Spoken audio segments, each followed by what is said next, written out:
Bonjour et bienvenue sur ce plateau. Je reçois pour vous Michel Cole. Vous êtes écrivain et journaliste spécialisé dans l'information religieuse et vous avez collaboré pour de nombreux médias, notamment La Vie, Pèlerin Magazine et Témoignages chrétiens ou encore France Culture.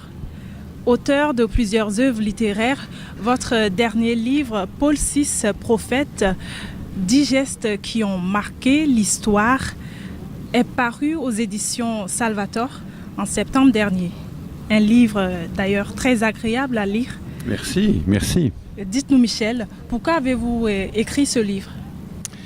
J'ai écrit ce livre pour deux raisons. D'abord pour rendre hommage à quelqu'un qui a beaucoup compté dans ma jeunesse. Tous ceux de ma génération se souviennent du pape Paul VI, qui a été le premier pape à sortir du Vatican pour aller visiter la Terre Sainte, le pays natal de Jésus, et puis aussi de visiter les 5 continents. Jamais un pape n'était sorti du Vatican, et ça nous a marqué toute notre génération.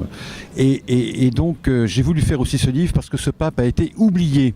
Il est coincé entre deux grands monuments, Jean XXIII, le pape Jean XXIII qui avait lancé le concile, et puis Jean-Paul II qui a été pape pendant 30 ans. Et du coup, dans les mémoires, il s'est un peu effacé. Il a été oublié et j'ai trouvé qu'il fallait lui rendre hommage.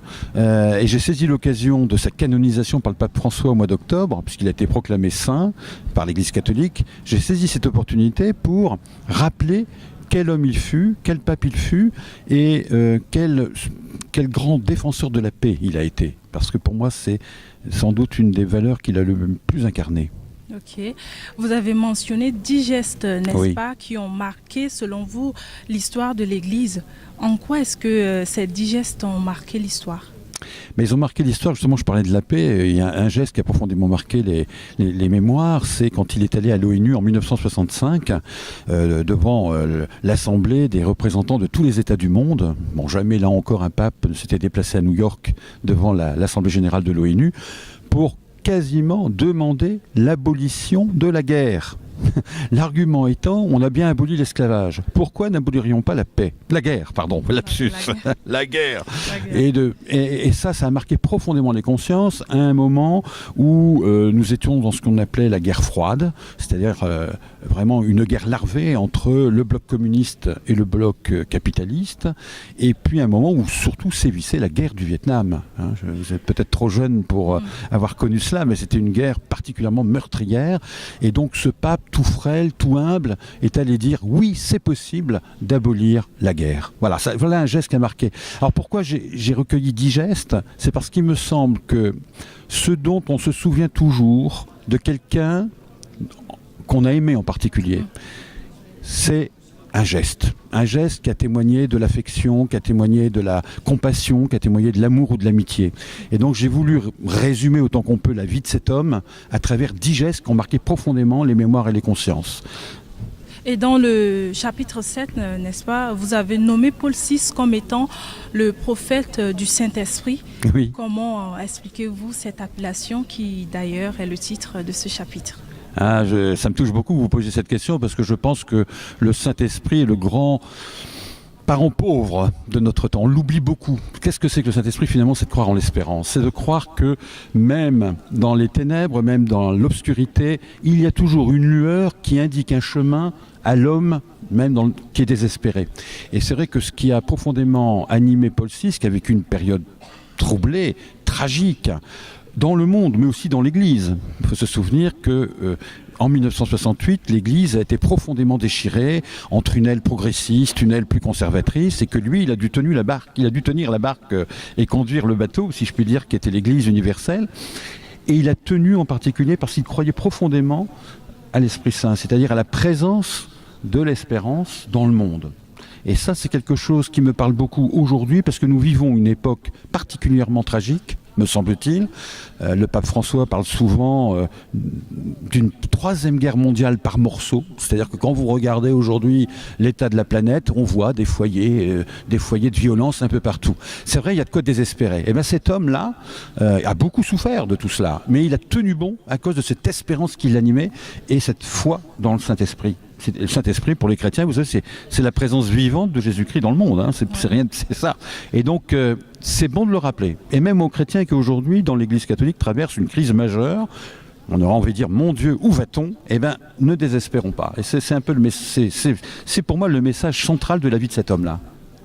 Dans la dernière partie de votre livre, Paul VI, prophète, il y a une succession de témoignages des successeurs du pape Paul VI. Quelle analyse faites-vous de ces témoignages? Oui, à la fin du livre, j'ai présenté une vingtaine de témoignages de Charles de Gaulle à Sainte Mère Teresa, en passant en effet par les 4 successeurs du pape Paul VI. Ce qui est assez étonnant, c'est que ces 4 successeurs le considèrent vraiment comme un précurseur et comme un inspirateur.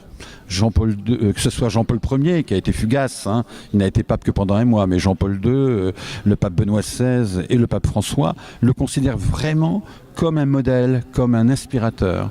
Et je dirais que ce qui est assez étonnant, c'est que de son vivant, il avait discerné qui allait être ses successeurs. Il a élevé au cardinalat ses 3 successeurs directs, Jean-Paul Ier, Jean-Paul II et Benoît XVI. Et le pape François actuel ne cesse de se réclamer de lui. Et on dit maintenant qu'il est vraiment l'héritier direct de Paul VI. C'est-à-dire cette vision d'une église plus ouverte, plus proche des gens, plus en dialogue avec le monde, aimant le monde. Et aussi une église qui se réforme, parce que Paul VI a été un grand réformateur. Et c'est vrai que François s'inspire beaucoup de cette geste du pape Paul VI. En 2012, vous avez reçu le prix de la littérature religieuse. Oui. Dites-nous, Michel, en choisissant le journalisme religieux, quelles sont vos principales motivations? Alors, je vais vous étonner, je n'ai pas choisi le journalisme religieux. Mon rêve, c'était de faire du journalisme politique, comme je crois beaucoup de jeunes journalistes le rêvent souvent. Il se trouve que le journal dans lequel je travaillais manquait d'un journaliste spécialisé dans l'information religieuse. J'étais stagiaire à l'époque, c'était l'hebdomadaire La Vie, et on m'a dit, c'est ce poste-là ou c'est rien? Donc je n'ai pas vraiment eu le choix. Eh bien, je vais vous dire, je ne regrette pas d'avoir été informateur religieux pendant presque 15 ans. Ce qui quand même donne du poids à cette formation-là sur le terrain.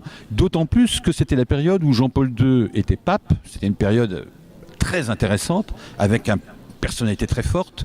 Et grâce à Jean-Paul II, j'ai pu voyager dans le monde, parce qu'il a beaucoup voyagé, on l'a appelé le pape globe-trotter, et c'est ainsi que j'ai pu me rendre en Amérique latine plusieurs fois, dans plusieurs pays européens, et que c'est vrai, grâce à lui, j'ai pu peaufiner ma vision du monde et de l'Église catholique dans le monde.